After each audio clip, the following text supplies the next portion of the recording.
Naitwa Baraka Melami Seneyo, kijiji cha Levolosi, kata Kimnyaka, Arusha. Arusha. Kilitokea nini?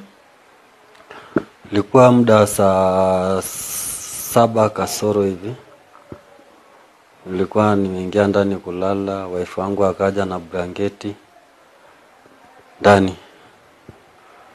Tukalala naye usiku.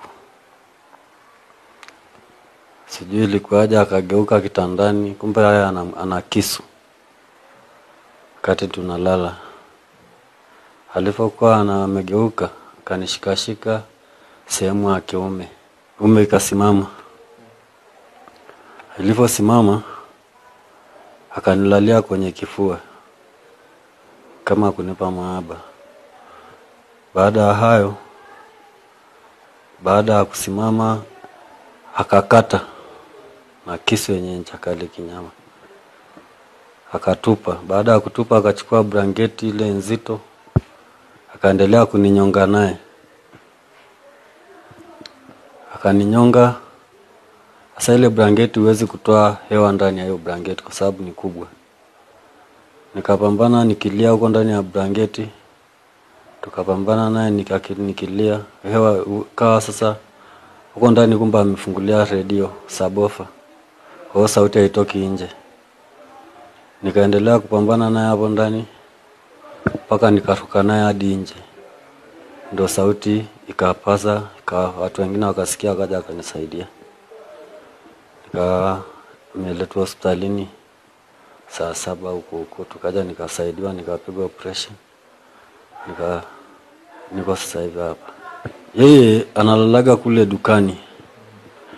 Na mimi nalalaga nyumba iliyoko chini. Mlishawahi kugombana au mmeamua kutengana? Hatujawahi kugombana naye. Karibia kabisa hatujawahi kugombana naye kabisa. Tumekaa muda hatujagombana. Kwa nini mmetengana hivi kwenye kulala? Ni kawaida kwa sababu mimi nalala huko chini, analala na mtoto huko juu.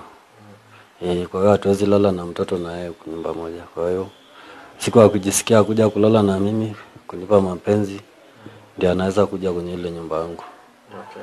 Ndio. Na wakati anapanda kitandani alikuwa yuko na nguo zake, kwa maana ya kwamba amejiandaa na hilo tukio, au hakukuwa na dalili zozote za kumtilia shaka kwa sababu alikuwa amejiandaa tu kulala kwa nguo hizo kwa nguo? Amejiandaa kulala na mimi kwa sababu alikuja na blanketi huko na anakujaga naye tu.